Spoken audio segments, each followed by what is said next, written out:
Muy buenos días chicos y chicas, espero que se encuentren muy bien, también que hayan descansado este gran fin de semana que tuvimos, este largo fin de semana que tuvimos.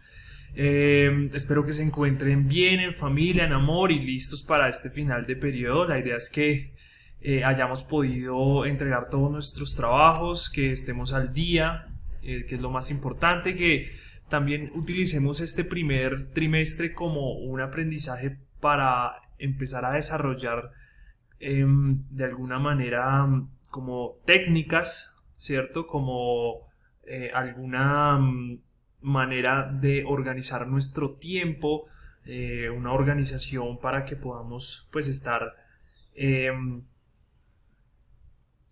orden y en armonía con todas las responsabilidades que tenemos. No siendo más, entonces pues vamos a dar inicio a esta sesión, ¿cierto? Que nos compía de hoy. Traemos nuestro cuaderno, hacemos las anotaciones de esos datos interesantes, estos datos importantes que debemos tener para próximas actividades que se enviarán. La idea es que pues ustedes tengan todos estos apuntes para que así podamos nosotros tener las herramientas necesarias para desarrollar las actividades de las próximas clases y de nuestro próximo periodo, ¿verdad? 27 de mayo, fecha del día de hoy, tema Revoluciones Francesas, desempeño número 1, desempeño número 2. Recordemos aquí entonces el liberalismo como una de esas, estuvimos hablando la sesión pasada, un poco densa, un poco estructurada económicamente, pero que es muy importante para que nosotros entendamos lo que significaron estas revoluciones, ¿cierto? Donde ese liberalismo pone unos principios de soberanía nacional, división de poderes, igualdad ante la ley, y el liberalismo va a ser esa ideología que nos va a permitir a nosotros esa independencia en los Estados Unidos, una primera revolución francesa en 1789 y unas revoluciones liberales posteriores, ¿vale? Las revoluciones van a tener entonces dos importantes ideologías que son el liberalismo pero también el nacionalismo. Y aquí vamos a tener tres oleadas de revoluciones. El día de hoy solamente vamos a trabajar la primera, ¿cierto? En sus más grandes rasgos.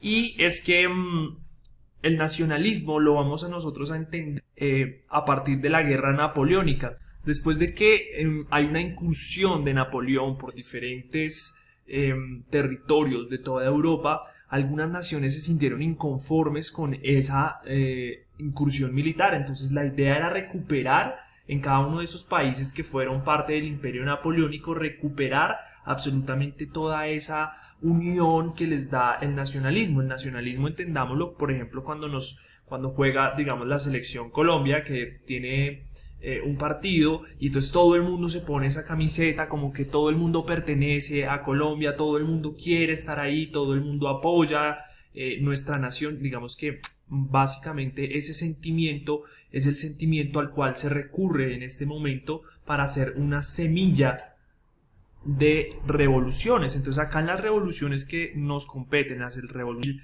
1820, esas revoluciones van a estar aquí de manera enfocadas en el antiabsolutismo y el nacionalismo.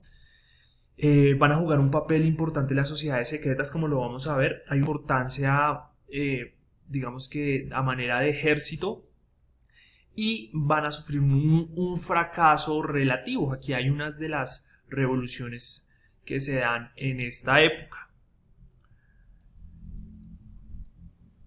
Cuando se empieza a ver la revolución, o cuando vieron que la Revolución Francesa podía significar un terrible peligro para las monarquías, se hace un congreso, que es el Congreso de Viena, donde se reúnen las monarquías de Europa, ¿sí?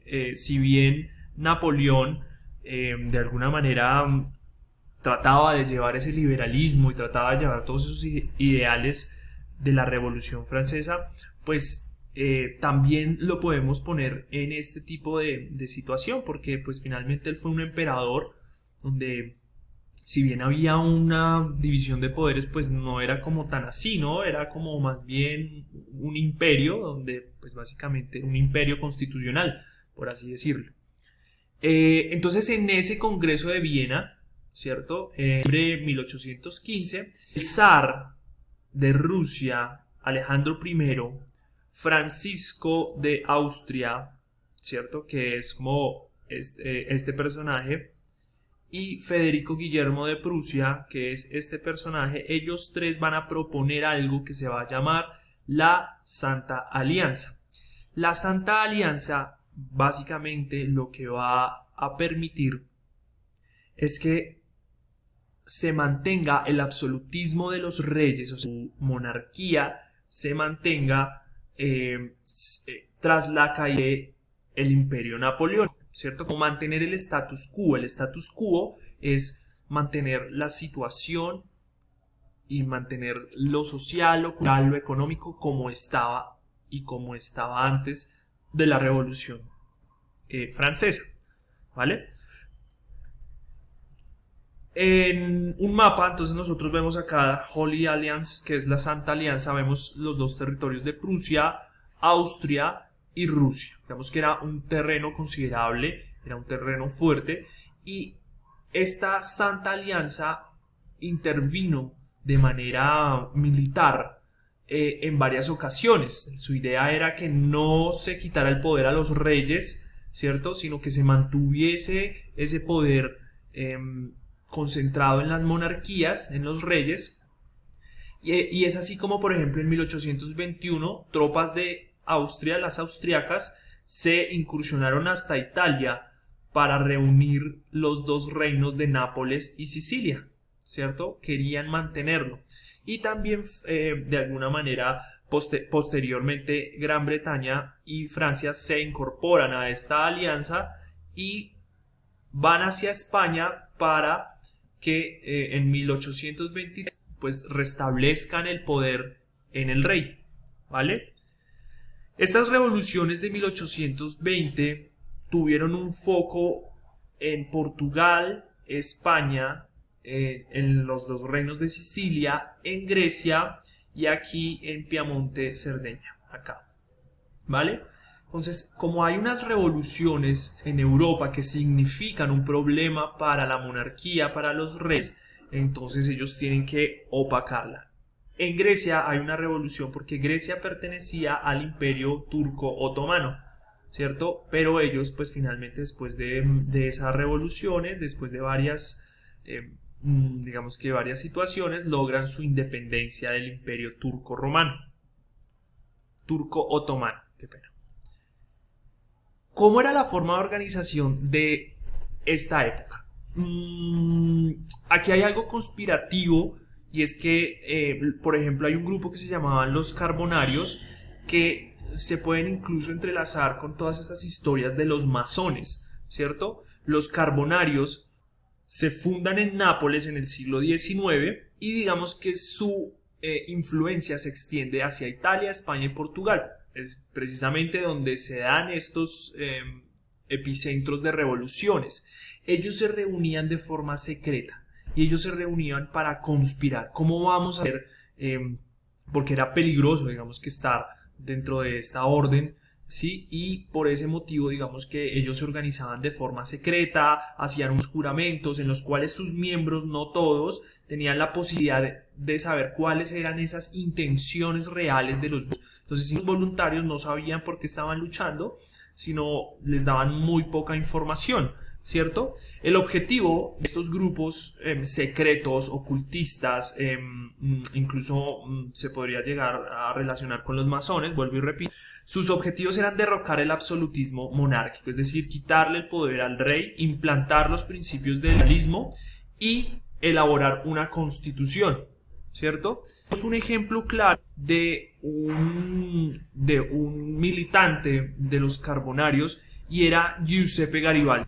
Él era un veterano militar que estuvo, digamos que, en el ejército del reino de Italia, Sin embargo, pues digamos que fue, después de esto, es jefe activo de los Carbonarios y sus incursiones revolucionarias, incluso por Argentina y Brasil, ¿cierto? Para posteriormente regresar a Italia y pues digamos que propiciar un ambiente de revolución. ¿Cuáles son pues finalmente esas causas de las revoluciones a partir de 1820? Por ejemplo, en los factores sociales vamos a encontrar que en Francia pues las personas tenían malas cosechas, eso trae hambre, epidemias, alza de los precios, y esto en general produce un descontento, porque en el campesinado, pues digamos que base de la economía en esta época de Francia, pues estaba inconforme con esas políticas, con esa forma de gobierno, y eso crea un clima para que los campesinos se sumen a esos levantamientos revolucionarios.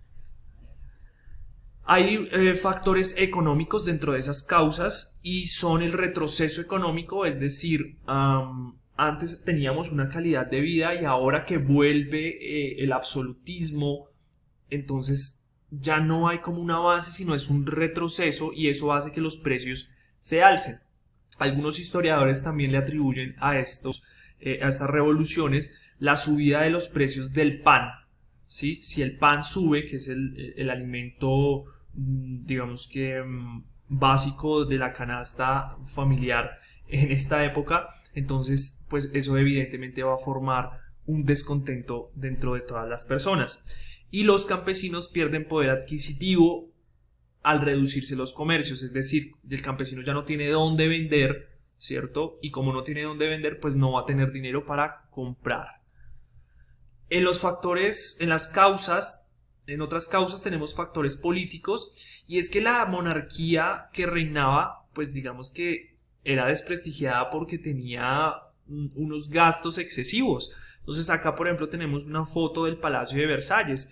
Si nosotros nos damos cuenta en la imagen anterior, mientras los campesinos oraban para empezar su día en los campos, ¿cierto? Los grandes dirigentes monárquicos se regocijaban en estos palacios, y eso causaba un descontento general, pues porque no parecía justo el hecho de estar en esa posición. Aparte, las ideas de los ilustradores, pues digamos que atacan a la monarquía, así como las mismas instituciones están diciendo como, hey, la monarquía no está respondiendo ante todas nuestras demandas, y pues digamos que esa monarquía se vuelve lenta, se vuelve ineficaz, es arcaica y aparte pues es supremamente cara.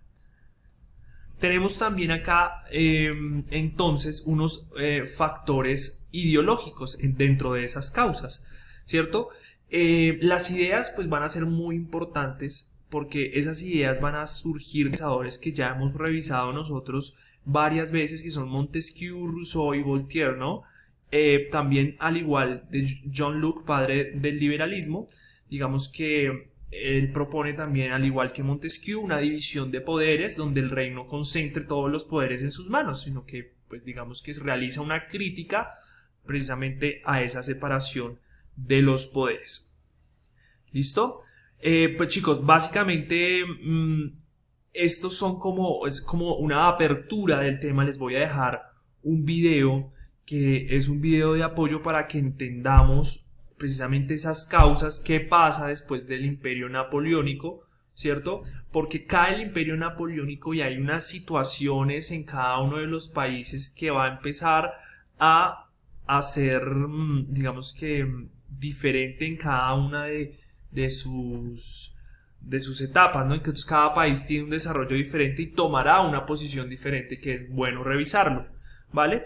El video de apoyo pues va a tratar precisamente sobre las revoluciones que hay desde 1820 hasta 1840 o 70, que son, digamos que, las últimas revoluciones burguesas que hay. La idea es revisarlas poco a poco, uno a uno, para que tengamos claridad en este tema. No siendo más, chicos, me despido de ustedes, espero que tengan un fabuloso día y nos vemos en una próxima sesión. Chao, chao.